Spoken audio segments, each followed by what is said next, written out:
Hey guys, it's Anna from CV Labs and we're back talking about job search and careers. A lot of you have figured out that LinkedIn is the place to be right now because all of the networking and hiring happens online. If you've spent even a day on LinkedIn trying to network your way into a new job or find more career opportunities, you know what it's like to be ghosted. In today's video, we'll talk about 5 best strategies to connect with people on LinkedIn and get quality responses. Imagine no more feeling like you're shooting blind and sending messages into some kind of a black hole. If you want to make your job search easier and smoother and get the most out of your career, subscribe to this channel. I'm counting on your help to help me get to my first YouTube milestone, my first 1,000 subscribers. Once we get there, I'll promise I'll do a special YouTube live stream answering your career questions. Now, time to figure out why people ghost others on LinkedIn. As a career coach, I help professionals master the art of networking. One of the most common and popular questions I get is, how can I get more people to respond to my messages? What am I doing wrong that my messages stay ignored? There is one thing that we know for sure. There is no point of obsessing over things that you have zero control over, such as how often the other person checks their LinkedIn messages, or what kind of mood they're in today, and other external factors. You can blame so many different reasons for why your messages stay ignored, but the most productive strategy is to focus on the things you can control, which is the quality of your messaging. A few weeks ago, I did an hour-long live stream talking about the fundamentals of networking and the most common mistakes people make when they're trying to network their way into new career opportunities. So if you are serious about mastering the art of networking and want to learn how to use it to propel your professional future and your career, go check out the recording right here. It's one of the most detailed, in-depth networking tutorials I've done in a while. There were so many awesome, deep, and practical questions from the audience that I'm sure you can also relate to. I'll also link to it in the description below. Trust me, you don't want to miss it. Now, let's take an objective look at the quality of your messages on LinkedIn from the recipient's point of view. What goes wrong in so many messages that you send out, and how can you avoid making the same mistakes over and over again? Number 1, your message was too vague or generic. The 2 most common messages I get on LinkedIn sound something like this. Hi Anna, great profile, I'm looking for a job, can you help me? Or the other one, hi Anna, how are you doing? Hey, how you doing? Asking someone for general help or some generic vague question raises too many follow-up questions. People simply don't understand how they can help you, and that makes it easier for them to simply stay silent. The person you're messaging wants to know why you're reaching out to them specifically and not someone else. The 2 examples of messages I just shared with you could be messages to literally any LinkedIn member. If you don't know how the other person can help you, you can't expect them to be able to guess. When you're trying to simply be nice and you ask the other person how they're doing or how their day is going, it feels like you're simply stalling them until you reveal the real reason why you're reaching out. So, how can you make that first initial message more effective and impactful? Let me share 2 examples of real messages I received on LinkedIn that got me to reply to those people right away. So here's the first example. Hi Anna, loved your most recent post with insights for job candidates. I am new to job search and I appreciate each of the points you shared. Would love to connect and explore an opportunity for us to work together. So what this person did great is they immediately gave me some context as to why they're reaching out to me and not someone else. They mentioned my recent post, which made it a lot more impactful and personalized. And more importantly, they gave me a reason to continue the conversation and got me interested because they clearly have studied what I do and what I'm interested in. So here's another good one.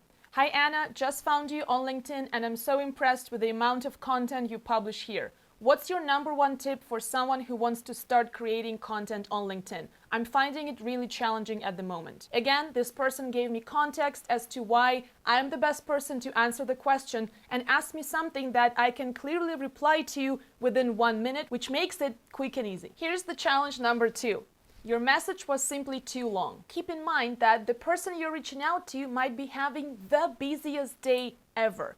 And when your message is too hard for them to process, they are way more likely to put it off for later, which can easily turn into never. An optimal length for a good message is somewhere around 3 to 5 sentences. That's very easy to process quickly and doesn't take a big time commitment from the other person. Remember, longer messages does not equal better messages. You don't need to spill the beans right off the bat in the very first message. Your initial goal is to start a conversation and get the other person to react and reply. Even if it means that you have a short 2-minute interaction with them, it still helps you to establish that initial line of communication. Challenge number 3.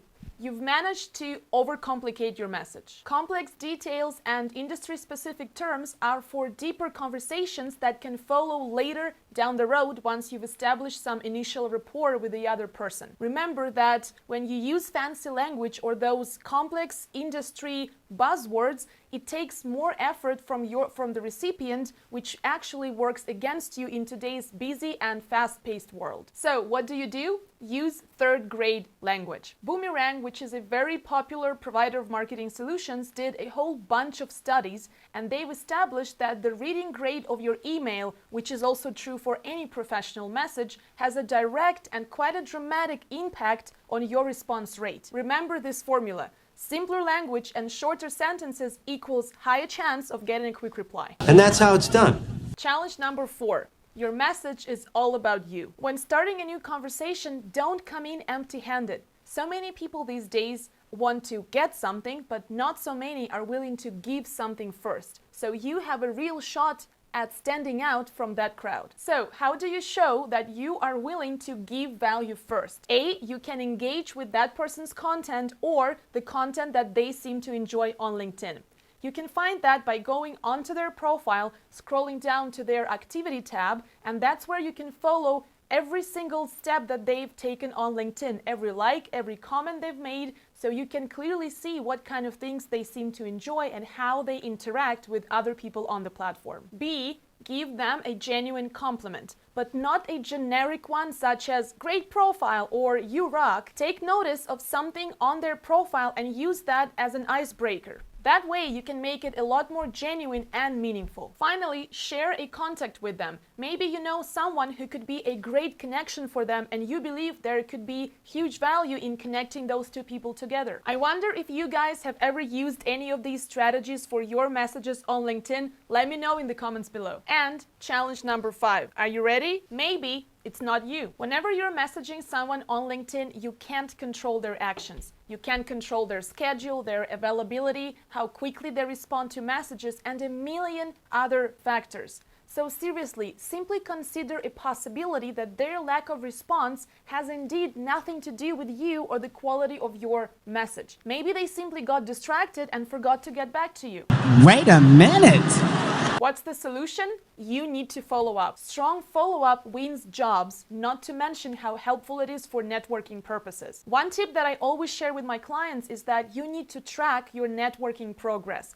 Create a spreadsheet where you would include all the people that you reached out to and set deadlines for when you want to follow up with them. That is real networking. Don't forget, when you're networking, everybody will eventually go check out your profile and want to know what you do, who you are, and what kind of things you're really great at. So you really want to make that first impression count, and that means optimizing your LinkedIn profile. If you don't know how to do that, here's a video where I review real LinkedIn profiles and give you actionable tips and strategies that you can implement right away. From working with job seekers, I know how hard it is to talk about yourself on LinkedIn and know how to present yourself online. It's okay to ask for help figuring that stuff out. Whenever I work with a client, I always get to know them personally, go deep and get to know their entire career story and help them nail down their key selling points. If you want to do an awesome profile revamp, now is the best time to book that service because I will be raising my prices starting August, so don't wait.